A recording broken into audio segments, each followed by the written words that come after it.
Okay, so moving right along. And of course my computer froze. All right, there we go. So first question on this one.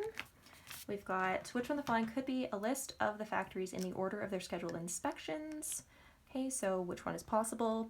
We would just have to like match it up to one of the solutions that we have here if we've created all the solutions, or we go through and we do process of elimination based on which ones break rules. So F has to be first or last, so D is out because F is fifth. And that's a really quick one to do. You just kind of like scan the beginning and the end of each of those lines. It's pretty quick one to do visually. J has to be earlier than Q, so A is out for breaking that rule. Q has to be right before R, so C is out for breaking that rule. This last one we have to see is the rule actually triggered. So if G is on day 3, then it's triggered. So E, the rule is triggered, so Q should be on day 5, and it's not. Okay, so B is the correct answer. And if we hadn't created all of the acceptable solutions beforehand, I would actually write this out and keep it in my little bank of acceptable solutions to potentially use later. Question 2, we have a global must be false question. So which one of these has to be false? So the inspection of G is scheduled for day 4.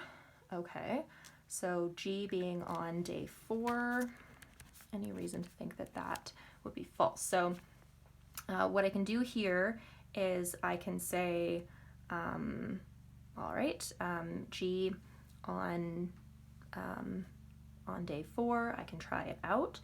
For this game, because it's the first game, because it's sequencing, because it's it's possible that like the questions aren't going to require that much work right away. I would actually go through each of the answer choices, kind of scanning through and just looking at the rules to see if I can figure out which one's the rule breaker. So G on day 4 doesn't automatically raise a red flag for me. H on day 6, I mean, that's possible as long as F isn't there, or at least it seems possible. There's no obvious reason it wouldn't be possible. J on day 4 would still leave room for Q and R if F is first. Q on day 3, I mean, that also seems like, there's nothing obviously wrong with it. R on day 2. So R sits here, right? This is all that I know about R. So as soon as I see an answer choice involving R, I'm going to go to the rule involving R. And I see that there are actually 2 players that have to be before R. Therefore, R can't be second, right? The earliest that R could be is third. Okay, so that means that E is the correct answer. That's not possible. 3, the inspection of which one of the following cannot be for day 5. Okay, so I mean, I know F can't be, but let's look at day 5 here.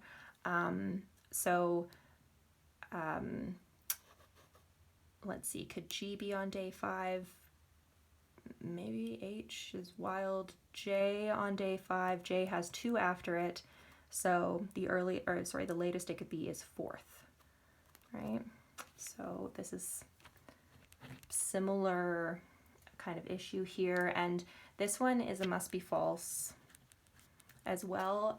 It's not global, right? They're specifically targeting a position, right? So day 5 is the position that they're targeting, but it is also asking us what cannot be true or what must be false, right? It's just a different way of saying the same thing.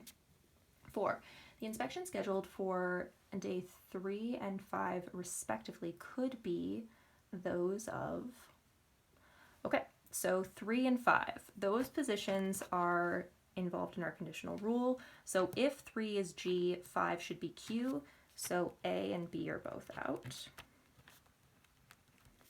Okay, and then we have R on 3, J on 5. That's not going to work, right? J is supposed to be before R, so D is out. And C and E both involve H, which is wild, but then we've got G and R as well. C, to my kind of experienced eye, looks like a trap. It looks like an issue where they are kind of thinking that we're going to make a mistake in creating the contrapositive, where we kind of make some weird assumption about when G has to be fifth or when G can be fifth. But there isn't really anything wrong with that, right? So like if Q isn't fifth, in this case G is fifth, then G can't be third, and it isn't in this case. So that doesn't seem like a problem. With E though, we have R third, which would mean we've got J, Q, R, and then H, and then what's left over? F and G. Actually, there's nothing wrong with that. What's wrong with the HG one? Probably doesn't leave enough space for our block. Yeah, that's the problem. So if H is third and G is fifth, then we don't have enough room for Q and R, our block, to fit in anywhere because J has to be before them, right? So that's going to be a problem. So C is actually the correct answer. Okay. Question 5. Okay, so here we've got a question-specific condition. Okay, if the inspection of R is scheduled for the day immediately before the inspection of F. So if anything is before F, that means that F is not first, F is last. So F is definitely last. R for the day immediately before, which means Q is right here, which means J is somewhere in here. Also means that Q is not fifth, therefore G is not third.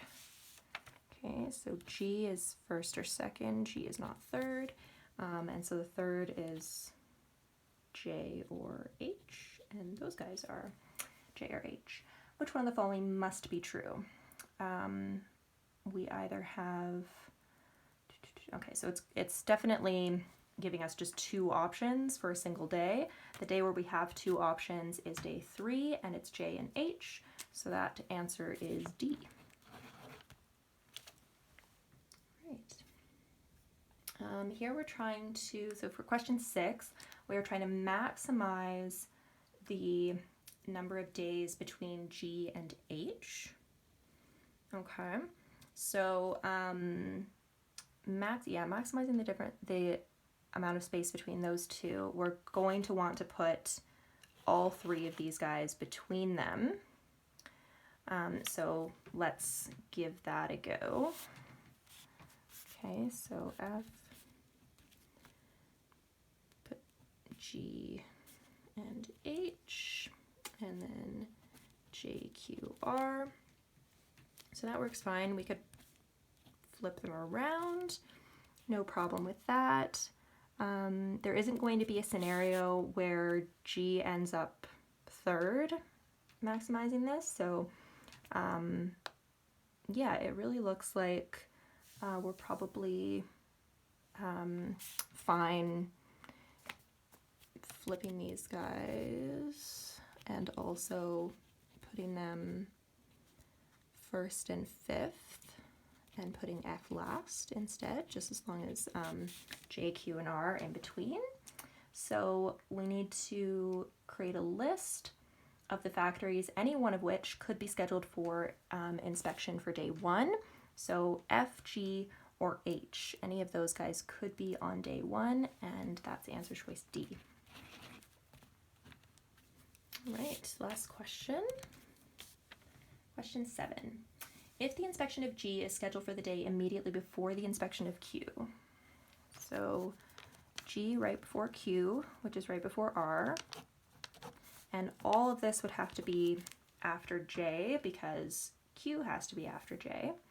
But if we know that Q is right after G, then G would actually also be after J, right? We can't squeeze J in between to make it in front of Q, so it's going to have to be before G as well. Okay, so this is a question-specific condition that we've got here that we've applied, and then we're being asked what could be true. Okay, so I mean, H could jump in anywhere in here, and F can jump in on either side. Could G be on day 5? No, because it has 2 after it. Could H be on day 6? So the problem with H being on day 6 here is that F would then be on day 1, and that would put G on day 3, which would trigger this last rule, and then Q is supposed to be on day 5. So we can't make that happen. Basically, we have to avoid this rule. We have to make sure that that conditional rule is not triggered, because we're not going to be able to follow it if G and Q are side by side like that. Okay, so B can't be true. C, J on day 2, once again, potentially is okay actually. So, because this one we had H on day 6, but now that we can put H in between, we could actually have J on day 2, as long as H is then 3rd and G is not 3rd. So that would put G 4th, Q 5th, and R last. Q being 5th doesn't trigger the rule because it's not a sufficient condition. So we don't have to worry about the rule just because Q is 5th. G being 4th doesn't trigger the rule, right? That's not a sufficient condition. So yeah, no worries at all about that conditional rule, and that means that C is possible, so it is the correct answer. Okay, so yeah, I tried to go through that relatively quickly, but hopefully if there are parts where things were missed, I said enough and didn't stumble over my words too much, so you might be able to go back and rewatch and understand my thought process. If not, please let me know. I'd be happy to make another video. I think this one is maybe like a little bit more involved, given kind of just having done the world splitting method previously. So if you have all of the acceptable solutions, of course, then it's going to be potentially easier to get to the correct answers here. That being said, I created all of the acceptable solutions, and there are a lot of them. So even trying to like kind of comb through them to find the ones that are relevant to the question that you're being asked is pretty challenging as well. So like I said in the previous video, I don't think that world splitting is the most efficient method for this particular game. Possible, but every second counts, right? So so yeah, better to learn how to deal with the questions more flexibly, in a more fluid way, and this is just kind of an example of how to do that. Dealt with a conditional rule, so if that's something that you would like me to talk about a little bit more, or maybe deal with some games where conditional rules are involved so that you can kind of see that interpretation in action multiple times, that's also something that I would be happy to do. Okay, yeah, I think that's about it. I feel like these have both been kind of rambly videos, but I do hope that they're helpful, and as always, I'm open to questions. Okay, have a good one.